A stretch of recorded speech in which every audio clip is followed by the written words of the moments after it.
poursuivons la discussion sur le terrain des marchés avec Nouran Charer, qui est à nos côtés également, directeur de la gestion de Mansartis. Bonjour Nouran. Bonjour Grégoire. Merci beaucoup d'être là. Bon, commentaire dans le sillage de l'analyse que nous propose Jean-Jacques.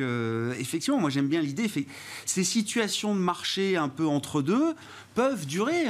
J'ai plus en tête le calendrier précis, mais fin des années 90, la dernière hausse de taux de la Fed, c'est autour de 97, je crois, quelque chose comme ça. Enfin, le marché continue de monter jusqu'à le moment fatidique de l'explosion de la bulle Internet. Mais il y a encore plusieurs trimestres, voire une paire d'années, pendant lesquelles le marché a été positif. Tout à fait. Alors c'est vrai que depuis quelques semaines, on sent un peu le marché, un peu frileux, un peu hésitant, après quand même une forte hausse des marchés sur les 3 premiers mois de l'année. Donc il faut se rappeler, les investisseurs avaient acheté en début d'année un scénario économique plus résilient qu'anticipé, caractérisé par une demande des biens qui est très forte, qui vient compenser la baisse, une demande dans les services qui est très forte, qui vient compenser la baisse dans les biens, une reprise chinoise qui vient compenser le ralentissement économique aux États-Unis et en Europe, et enfin une désinflation enclenchée en marche avec des politiques monétaires moins restrictives. Depuis quelques semaines, il y a effectivement plusieurs sujets d'inquiétude. Alors, je mets de côté le stress bancaire qu'on a eu, le sujet sur le plafond de la dette qui a été résolu. Mais je retiens peut-être 2 sujets qui portent un peu la crainte des investisseurs. Le premier, c'est finalement la reprise chinoise n'est peut-être pas si vigoureuse qu'on l'attendait. Et le deuxième point, c'est effectivement la désinflation qu'on attendait. Elle se caractérise que de manière très lente et on arrive à des niveaux de taux d'intérêt qui sont aujourd'hui inférieurs ou égaux au niveau d'inflation. Donc ça pose question. Alors, quelle est notre analyse chez Mansartis par rapport à ces 2 craintes ? Pour nous, ce n'est pas réellement des craintes qui nous amènent à réviser complètement notre copie sur notre scénario économique, puisqu'on on a remonté les actions en début d'année et on reste constructif et porteur sur les actions. Sur la Chine. Alors, la Chine, effectivement, on a une reprise industrielle qui est lente, certes, mais c'est cohérent avec un ralentissement économique mondial. Donc, pas de surprise là-dessus. Mais face à ça, on a une consommation qui reste forte, notamment dans les services. Et il ne faut pas oublier que la reprise chinoise, elle est autonome. Elle n'est encore pas financée, comme ça a été le cas aux États-Unis et en Europe, par des crédits et par des politiques de relance ou monétaires très fortes. Et ça, effectivement, comme le disait Jean-Jacques tout à l'heure, ça peut arriver, ça peut être un soutien assez fort. Et l'autre élément qui est à souligner, c'est que heureusement qu'on n'a pas de reprise économique en Chine très forte, parce que ce serait des pressions inflationnistes encore plus fortes pour l'ensemble de l'économie, ce qui ne ferait pas notre affaire sur les politiques monétaires en Europe ou aux États-Unis. L'idée ni trop chaud ni trop froid qui convient plutôt pas mal. Alors ça peut créer des déceptions ici et là. Peut-être que sur le luxe, notamment, ça a pu être un élément un peu déceptif de ne pas voir une consommation, une revanche aussi forte que ce qu'on aurait imaginé. Mais vous dites, il y a quand même un filet de croissance et de reprise économique en Chine. Qui suffit pour avoir une croissance économique mondiale de l'ordre de 2,5%. C'est suffisant. Si on suit un peu la deuxième crainte en fait, des investisseurs, c'est les taux. Donc ça, c'est effectivement une crainte qui est légitime, d'autant plus que ce que je disais, c'est que les niveaux d'inflation aujourd'hui sont effectivement supérieurs au niveau de taux. Donc qu'est-ce que ça veut dire ? Est-ce que ça veut dire que les taux ne sont pas suffisamment élevés pour effectivement amorcer une désinflation plus rapide ?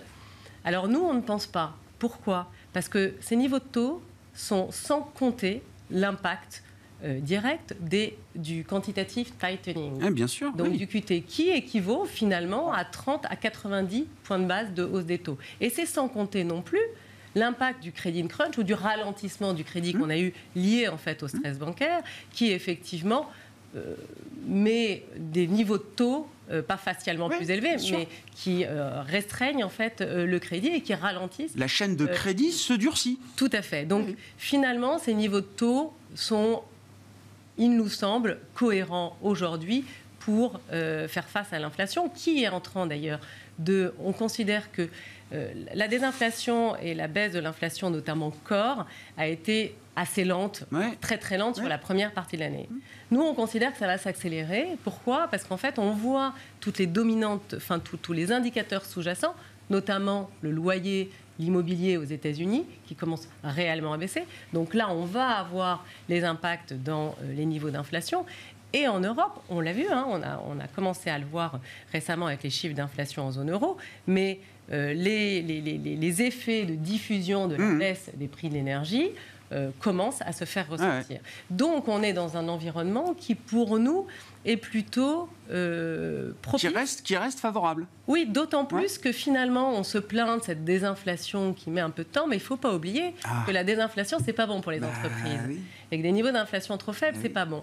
Donc aujourd'hui, on est sur une désinflation qui va s'accélérer, mais avec des niveaux d'inflation qui, somme toute, permet aux entreprises de maintenir leurs prix, avec des baisses des prix des intrants, donc en fait, avec un effet sur les marges et sur la soutenabilité des marges qui est plutôt intéressant. Il faut supporter le coût du travail, enfin l'augmentation des salaires, etc. Voilà, tout ne baisse pas non plus. Tout à fait. Les salaires augmentent. Oui, Donc, et sans compter non plus que les taux d'intérêt réels, aujourd'hui, ne sont pas très élevés parce qu'on a ces niveaux d'inflation qui restent un petit peu élevés. Donc, il n'y a pas aujourd'hui d'impact direct sur les résultats financiers des entreprises. Donc cet environnement-là, pour l'instant, on a une fenêtre de tir qui est plutôt, il nous semble, assez porteur pour les actifs risqués et notamment pour les actions.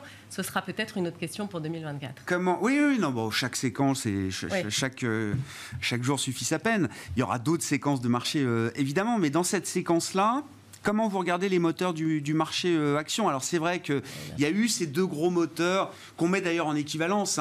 Le luxe en Europe, les calls, on a essayé de coller là aussi un anagramme sur nos valeurs du luxe parisienne essentiellement, face aux GAFAM ou aux FANG américaines.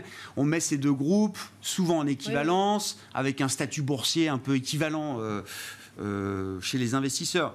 Il y a visiblement un groupe, celui du luxe, qui a un peu calé ces dernières semaines, quand le groupe tech US Megacap, lui, accélère même sa reprise et son envolée.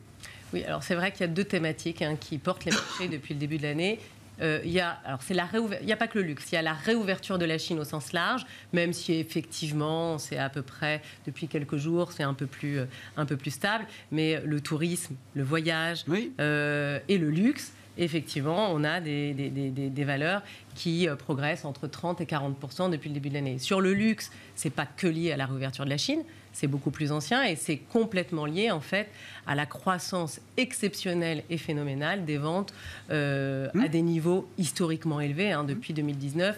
Au niveau global et moyen du luxe, on est sur des ventes en croissance de 45%. C'est historique et c'est des très beaux résultats qui ont été soulignés par effectivement une très belle performance. Alors attention, parce que ça a amené des niveaux de valorisation relativement élevés, pas au global au niveau du luxe, mais au niveau de certaines valeurs.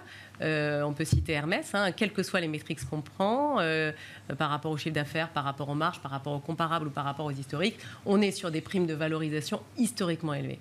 Donc attention sur quelques valeurs du luxe qui, effectivement, dans un environnement où tout d'un seul coup on entend des reprises de cas de Covid en Chine, etc., peut un peu calmer les investisseurs. Donc ça explique effectivement le petit coup d'arrêt boursier qu'on a vu sur le secteur après toute la performance spectaculaire que vous avez rappelée.